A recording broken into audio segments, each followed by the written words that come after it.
The day my mother called me selfish, I was standing in the parking lot of my own apartment building. Started at bank notification that said nine $400 had just been withdrawn from the account. I did not panic. I did not call the bank.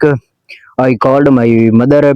She answered on the second ring. Sarah, what do you want? I took my breath. Did you take money from my account? There was a pace.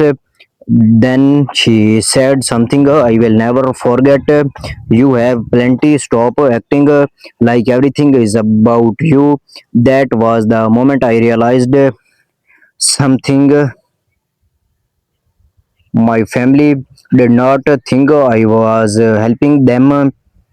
They thought I owed them. My name is Sarah Miller.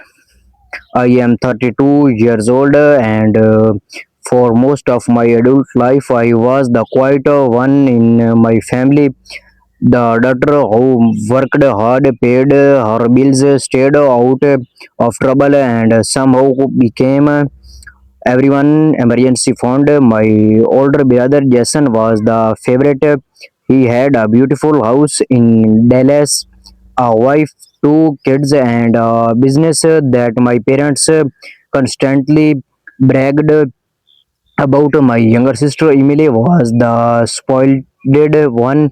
She was always finding herself, which somehow caused expensive vacations, shopping trips, and money from mom and dad. And then there was me.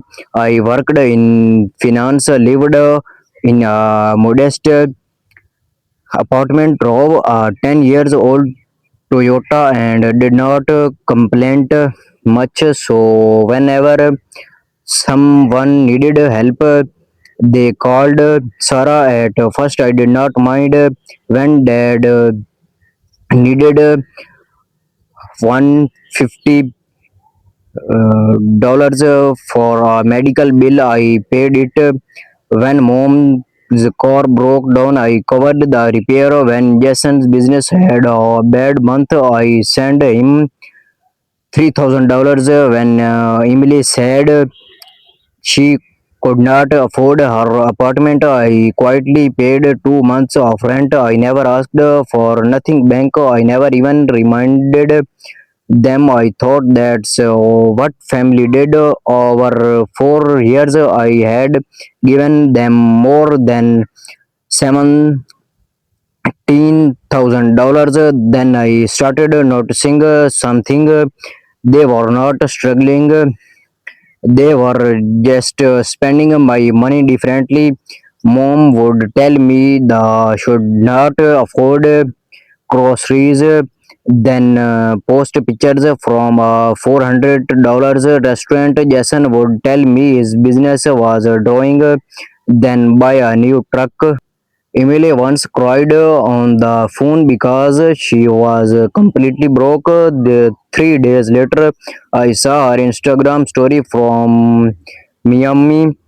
I finally stopped sending money, not dramatically. I simply said, I am sorry, I cannot help this time. That's when everything changed. Mom called me selfish. Dad said I had become cold.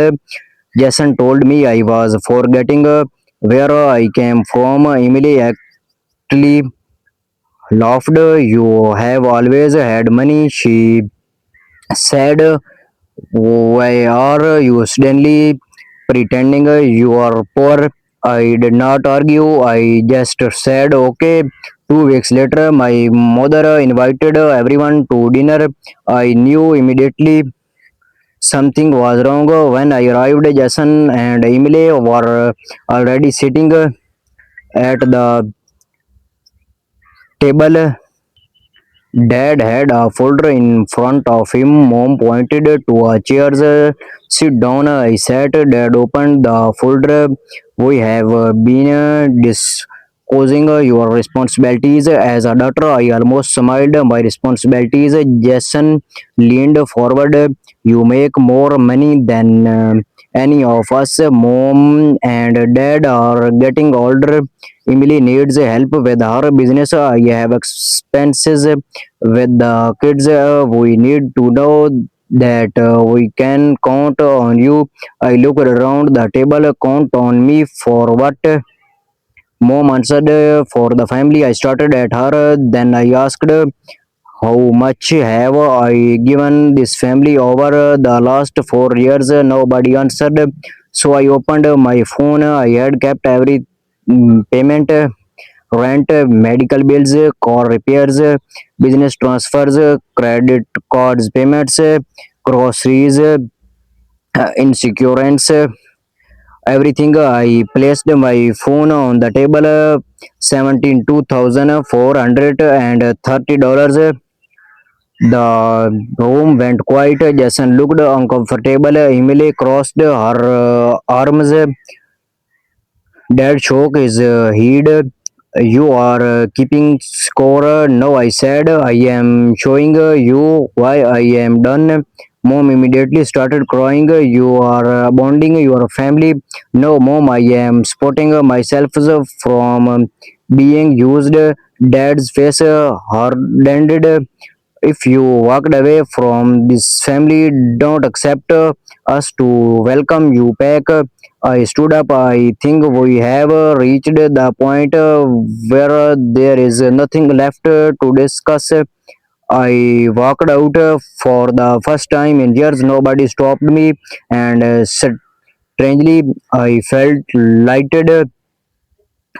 The next morning, I woke up to 17 missed calls.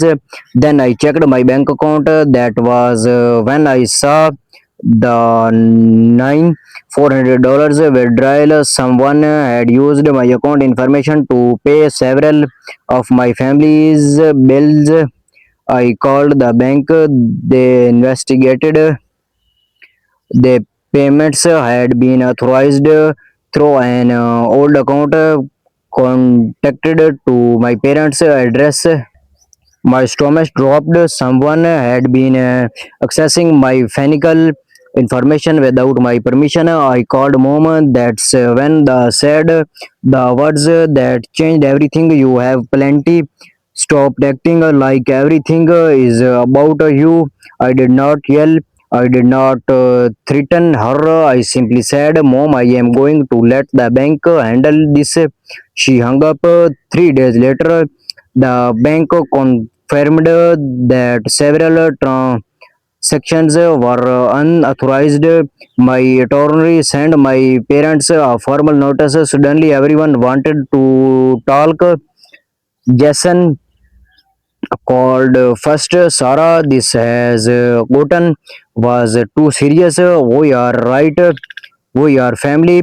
You should have remembered that before using my information. Emily called next. She cried. She apologized. She said they had mistakes, but I realized something. They were not sorry because they hurt me. They were sorry because I had finally stopped paying for this mistake. Months later, my parents sold their expensive SUV. Jason closed one location of his business. Emily moved into a cheaper apartment, and me, I started saving again. I took the vacation I had been postponing for years. I bought the cars I did actually wanted. I started sleeping better, and I stopped feeling guilty every time I said no. 6 months later, mom sent a letter. Yes, she wrote that she finally understood. She said she had confused love is entitlement. I read the letter twice, then I put it away. I was not ready to forgive everything. Maybe someday I will, but I have learned something that took me 32 years to understand being someone family does not mean becoming their wealth. Love does not mean letting people destroy your peace, and saying no does not make you selfish. Sometimes saying no is the first time you finally choose yourself, and honestly I wish I did learn the years earlier. Honestly, I did not think Sarah was being selfish at all. She spent years helping her family, but there comes a point when helping others starts costing you your own peace. What do you think? Was Sarah right to finally say enough, or should she have given her family another chance? Let me know your thought in the comments. If you enjoy this story, don't forget to like this video and subscribe to the channel for more emotional, shocking, and unforgettable family stories. And make sure to hit the bell icon so you never miss our next story. Thanks for watching, and I will see you in the next one.